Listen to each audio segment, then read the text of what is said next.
दोस्तों नमस्कार। Exam instructor Girdhar YouTube channel पर आपका स्वागत है। तो दोस्तों 1 मार्च से लेके 15 मार्च तक की करंट अफेयर्स की सीरीज 2022 की जो सीरीज चल रही है, इसका भाग है 22 का 5वां। तो इस 5वें अंक में अपन को 1001 से लेके 15 मार्च तक के करंट अफेयर्स की 30 समसामयिक घटना मिलेंगी। तो सुपर टेट की तैयारी हो रही है चैनल के माध्यम से, उसके लिए ये बहुत ही महत्वपूर्ण क्वेश्चन है। वे साथी जो नए हैं इसको सब्सक्राइब कर लें और सुपर टेट की सीरीज से जुड़ जाएं। बहुत ही जल्द शिक्षक भर्ती की घोषणा होने वाली है। विज्ञापन हाल ही में कुछ दिनों बाद आने वाला है। तो वे साथी जो तैयारी नहीं कर रहे हैं तो अपनी नियमित रूप से तैयारी करें। आइए करते हैं आज की सीरीज शुरू। विश्व नागरिक सुरक्षा दिवस मनाया जाता है। विश्व नागरिक सुरक्षा दिवस हर वर्ष कब मनाया जाता है? 1 मार्च को। तो जिनके 4 भाग पहले छूट गए हैं तो वो प्ले लिस्ट से देख लें, ये चारों भाग वहाँ पड़े हैं। भारतीय प्रतिभूति एवं विनिमय बोर्ड, जिसे कहते हैं सेबी, ये एग्जाम में खूब पूछा जाता है कि सेबी का नया चेयरमैन किसे बनाया गया हाल ही में? तो माधवीपुरी बुच को सेबी का नया चेयरमैन बनाया गया है। माधवीपुरी बुच महत्वपूर्ण है।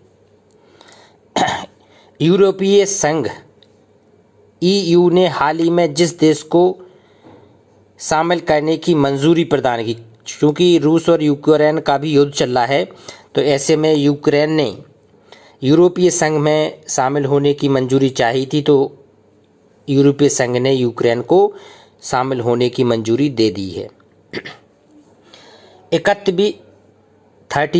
31वें दक्षिण पूर्वी एशियाई खेलों की मेजबानी जिस देश को प्रदान की गई है? वियतनाम को। वियतनाम को अभी हाल ही में दक्षिण पूर्वी एशियाई खेलों की मेजबानी दी गई है। कौन से गेम हैं वो? 31वें। तो कोई भी आ सकता है, क्रम पूछा जा सकता है या कहाँ पे दी गई है ये भी पूछा जा सकता है, तो ये आपको आना चाहिए। विश्व वन्यजीव दिवस हर साल जिस तारीख को मनाया जाता है, ये पर्यावरण की दृष्टि से भी महत्वपूर्ण है और करंट के हिसाब से भी महत्वपूर्ण है। 3 मार्च को हर साल विश्व वन्यजीव दिवस मनाया जाता है। गूगल ने अपना गूगल प्ले पास सर्विस जिस देश में लॉन्च कर दी है, अभी हाल ही में भारत में गूगल प्ले पास जो सर्विस थी इसको लॉन्च किया गया है। गूगल ने किया है कहाँ पर? भारत में। किस राज्य सरकार ने ऊंट संरक्षण व विकास नीति लागू करने की घोषणा की है? ऊंट संरक्षण और विकास नीति घोषणा की है अभी हाल ही में राजस्थान में ये घोषणा की गई है। वह भारतीय क्रिकेट खिलाड़ी 100 टेस्ट खेलने वाले 12वें खिलाड़ी बन गए हैं। तो इसको कई तरह से पूछा जा सकता है कि विराट कोहली अभी 100 टेस्ट खेले हैं, तो वे किस क्रम के बल्लेबाज बन गए हैं? 12वें बन गए हैं। या ऐसे भी पूछा जा सकता है कि वह भारतीय खिलाड़ी जो 100 टेस्ट खेलने वाले 12वें खिलाड़ी बन गए, तो विराट कोहली। याद रखना कि जो विराट कोहली ने अभी 100 टेस्ट पूरे किए हैं वो भारत में कौन सी क्रम पर हैं? 12वें हैं। इनसे पहले 11 खिलाड़ी और 100 टेस्ट खेल चुके हैं। आगे देखते हैं। राष्ट्रीय विज्ञान दिवस मनाया जाता है 28 फरवरी, जी हमने बता दिया था पहले, फिर भी।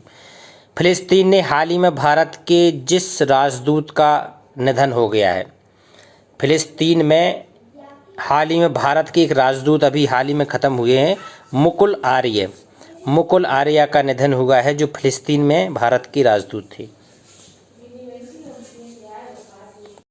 आगे देखते हैं। किस देश ने फेसबुक पर प्रतिबंध लगा दिया है हाल ही में? चूँकि अंतर्राष्ट्रीय यूक्रेन के बीच अंतर्राष्ट्रीय प्रतिस्पर्धा और युद्ध ना रोकने के कारण, चूँकि रूस ने भी प्रहार किया है यूक्रेन पर, पूरी तरह से तबाह हो गया है, तो फेसबुक पर रूस ने प्रतिबंध लगा दिया है कि किसी प्रकार की देश में विद्रोह ना होने पाए।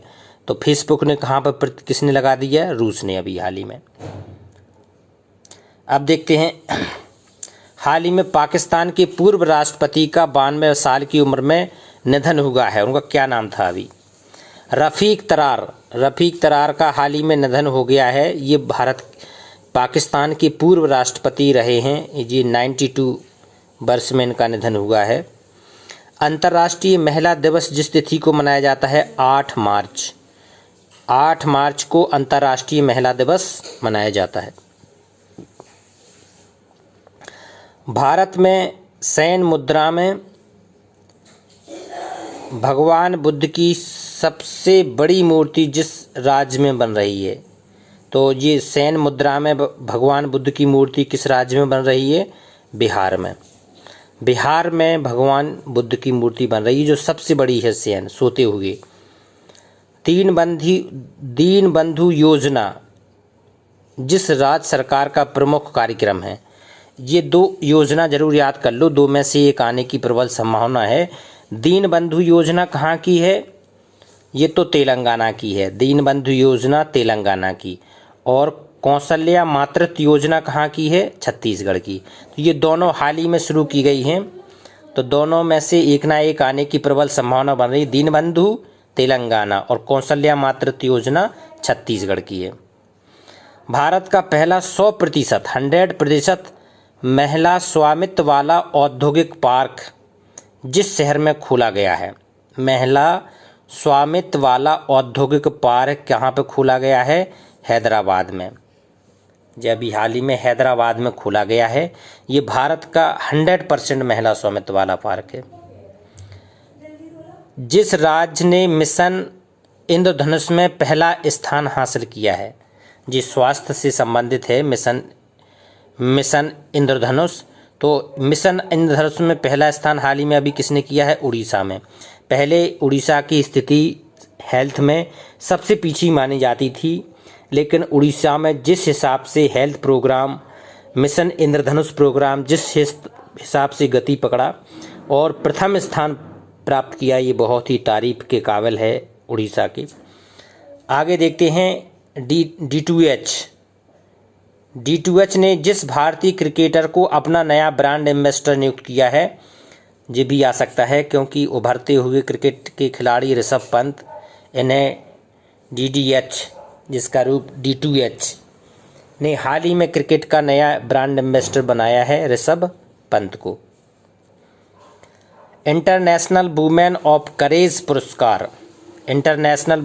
करेज पुरस्कार से किसको सम्मानित किया गया है? भूमिका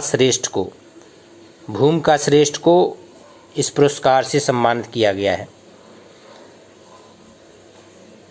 यून सुक योल, अभी हाल ही में इन्हें यून सुक योल को कहाँ का राष्ट्रपति बनाया है?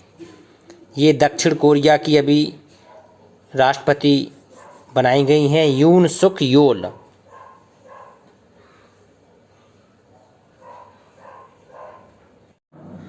आगे देखते हैं, हाल में फोर्स अंटार्कटिका अभियान के लिए भारत का प्रतिनिधि चुना गया है। जी अभी फोर्स अंटार्कटिका अभियान भेजा गया है, तो इसमें भारत का प्रतिनिधि किसको चुना गया है? आरुषि वर्मा को अभी फोर्स अंटार्कटिका अभियान का प्रतिनिधि बनाया गया है। किस राज्य सरकार ने वार्षिक वित्तीय योजना के हिस्से के रूप में बाल बजट भी पेश किया है? बाल बजट, तो ये बहुत बड़ा प्रयास रहा है मध्य प्रदेश का कि जिसने अपनी वित्तीय योजना के हिस्से में बाल बजट भी पेश किया है। किस राज्य सरकार ने सुषमा स्वराज पुरस्कार की घोषणा की? ये बहुत ही महत्वपूर्ण प्रश्न है। सुषमा स्वराज पुरस्कार की घोषणा किस राज्य सरकार ने की है? हरियाणा ने अभी हाल ही में सुषमा स्वराज पुरस्कार की घोषणा की। पाई डे जिस दिन मनाया जाता है, पाई डे हर साल 14 मार्च को मनाया जाता है। पाई डे, पाई दिवस जिसे कहते हैं, तो ये 14 मार्च को मनाया जाता है। कैटालिन नोवाक को जिस देश की पहली महिला राष्ट्रपति के रूप में चुना गया है? Katalin Novak. ऐसे प्रश्न इंटरनेशनल के प्रदेश से बहुत आते हैं। कोई कहीं का राष्ट्रपति बनता है या राष्ट्रपति छोड़ता है या महिला बनती है, तो ये बहुत महत्वपूर्ण प्रश्न है ये। कैटालिन नोवाक को हाल ही में किस देश की पहली महिला राष्ट्रपति बनाया गया है? हंगरी। सुप्रीम कोर्ट ने जिसको उच्चाधिकार प्राप्त समिति का अध्यक्ष बनाया है, उच्चाधिकार प्राप्त समिति का अध्यक्ष बनाया गया है A.K. सीकरी। A.K. सीकरी को अभी हाल ही में इसका बनाया गया है अध्यक्ष। भारत ने दूतावास को यूक्रेन से किस देश में स्थानांतरित किया है? अभी अस्थायी है ये, तो चूँकि यूक्रेन की स्थिति बिगड़ गई है, रूस के मिसाइलों के हमले हर शहर में हो रहे थे, इसलिए भारत ने उसका दूतावास यूक्रेन से बढ़ाकर कहाँ स्थानांतरित किया है? पोलैंड में। पोलैंड में कई पास में सटे हुए देश में है, तो भारत ने पोलैंड में इसको रख दिया है। कौन राज्य सरकार वार्षिक कर में वाहिनी योजना की घोषणा की है? वाहिनी योजना की घोषणा किसने की? अभी हाल ही में सिक्किम ने। एडई IRDAI का अध्यक्ष किसको बनाया गया है? देवाशीष पांडा को। IRDAI का नया अध्यक्ष बना देवाशीष पांडा। तो इस प्रकार 30 महत्वपूर्ण प्रश्न हो गए हैं। नेक्स्ट आपका अब आएगा अप्रैल में, 1 अप्रैल। नमस्कार। और जिसका कोई प्रश्न छूटा है वो ज़रूर प्लेलिस्ट में जाके पूरा कर ले। नमस्कार।